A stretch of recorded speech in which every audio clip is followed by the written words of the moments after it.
आइए तो फिर जहाँ से ख़त्म किए थे उसी के आगे आज हम लोग फिर देखते हैं। हम लोग ग्राफ विधि में हम कुछ नोट्स पढ़े थे, उसी के आगे आज ये मेरा दो सारे रैखिक समीकरण में आज ये मेरा दूसरा क्लास है। तो उसमें कुछ नोट्स पढ़े थे, आज फिर कुछ आगे देखते हैं। इसमें देखिए, ग्राफ पढ़ने से पहले इसमें एक्स अक्ष और वाई अक्ष को जानना जरूरी होता है। जैसे देखिए,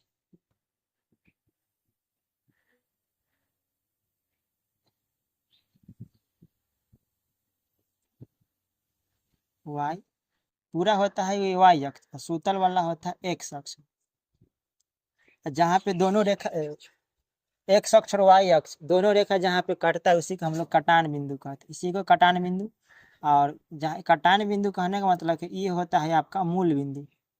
मूल बिंदु ये होता है मूल बिंदु। यह देखिए, जो खारा वाला लाइन रहता है उसको हम एक्स अक्ष कहते हैं, और जो सूतल वाला लाइन है उसको हम लोग क्षैतिज कहते हैं। सूतल वाला क्षैतिज या खारा वाला उदाग्र कहिए, और यानी इंग्लिश में बोलिएगा तो खारा वाला को वर्टिकल बोलेंगे, सूतल वाला को बोलेंगे हॉरिजॉन्टल। अच्छा, ये मूल बिंदु से इधर में जो होता है एक्स डैश देने का मतलब कि ये धनात्मक होता है, और इधर कुछ नहीं है तो सॉरी, एक्स डैश देने का मतलब ऋणात्मक, और एक्स सीधा है वो होता है धनात्मक। धनात्मक धनात्मक कहने का मतलब कि इधर प्लस होता है, और ये होता है ऋणात्मक। ये वाला होता है आपका ऋणात्मक। ऋणात्मक ऋणात्मक कहने का मतलब कि ये माइनस में होता है, और ऊपर वाला होता है धनात्मक। ये वाई अक्ष का धनात्मक। धनात्मक का मतलब होता है प्लस, और मूल बिंदु से जो वाई डैश दे रहते हैं वो होता है ऋणात्मक। ऋणात्मक ऋणात्मक का मतलब होता है माइनस। अब कोई कहे कि हम कैसे पहचाने कि धनात्मक है कि ऋणात्मक है? देखिए, मूल बिंदु से नीचे में आएंगे तो वाई के पावर 1 है, तो ये वाई डैश बोलते हैं यानी धनात्मक। देखिए, ऊपर में कुछ नहीं, सीधा वाई है तो सॉरी वाई डैश रहेगा तो ऋणात्मक यानी माइनस। अब मूल बिंदु से ऊपर जाएंगे तो वाई के पावर कुछ नहीं यानी धनात्मक। अब मूल बिंदु से इधर आइएगा तो एक्स पे कुछ नहीं धनात्मक। अगर मूल बिंदु से इधर आ रहे हैं, एक्स एक्स के पावर 1 दिख रहा है यानी एक्स एक्स डैश दिख रहा है तो धनात्मक होता है। अच्छा, कि जो एक्स अक्ष को हम लोग भुज बोलते हैं, एक्स अक्ष को भुज बोलते हैं, और वाई अक्ष को हम लोग कोटि बोलते हैं। यानी पूरा एक्स अक्ष यहाँ से यहाँ तक को भुज बोलते हैं, वाई अक्ष को क्या बोलते हैं? कोटि बोलते हैं।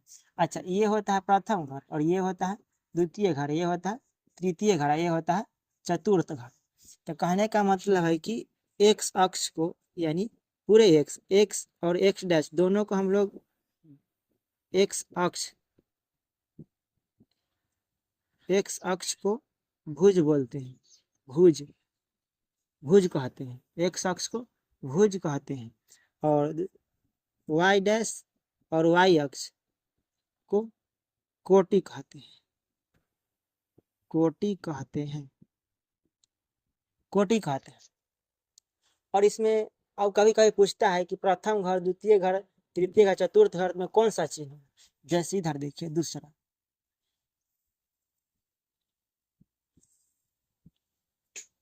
ये होता है कटान बिंदु, मूल बिंदु। एक्स अक्ष होता है, एक्स डैश देने का मतलब कि ऋणात्मक, वाई अक्ष वाई अक्ष देने का मतलब कि ऋणात्मक होता है। अब देखिए, ये होता है प्लस चिन्ह, और ये होता है माइनस चिन्ह। ऊपर वाला होता है प्लस और ये होता है माइनस। तो आपको रटने का कोई जरूरी नहीं है, रटने का कोई जरूरी नहीं। देखिए, ये प्रथम घर होता है, ये द्वितीय घर होता है, और ये तृतीय घर होता है, ये चतुर्थ घर होता है। अब देखिए, पहला घर में निकालना, देखिए दोस्तों, हम लोग पहले ABCD के अक्षर में एक्स आता है, उसके बाद वाई आता है।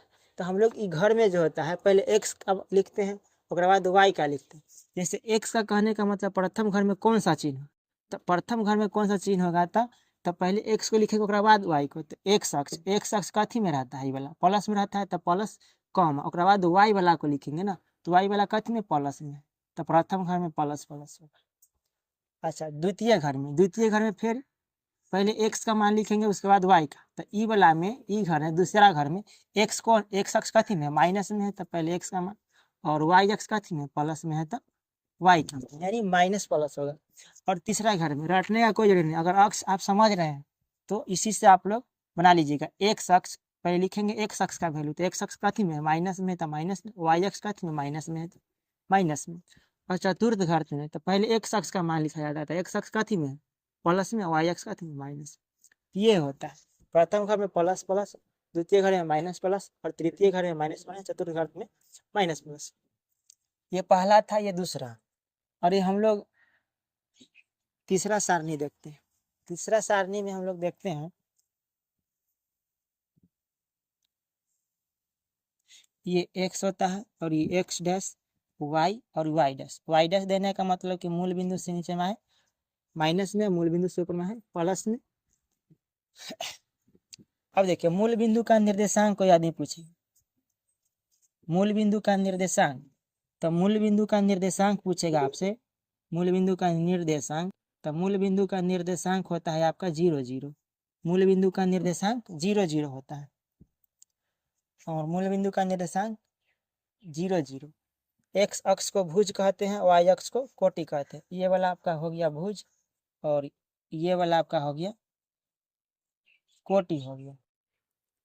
तो मुख्य बात यही सब होता है, इसको याद रखना होता है। इसमें और सारा चीज है। अच्छा, इसमें दूसरा पॉइंट बनता है कि जब x बराबर 0 हो तो, x बराबर 0 हो तो वह कौन अक्ष पर होगा? जब x का मान 0 हो जाएगा ना दोस्त, तो वह y अक्ष पर होगा। जब x बराबर 0 हो तो वह y अक्ष पर होगा, y अक्ष पर, y अक्ष पर होगा। और तीसरा पॉइंट बनता है कि जब y बराबर 0 हो तो वह कौन अक्ष पर होगा? तो x अक्ष पर होगा। जब x बराबर 0 होता है तो y अक्ष पर होता है, जब y बराबर 0 होता है तो वह x अक्ष पर होता है।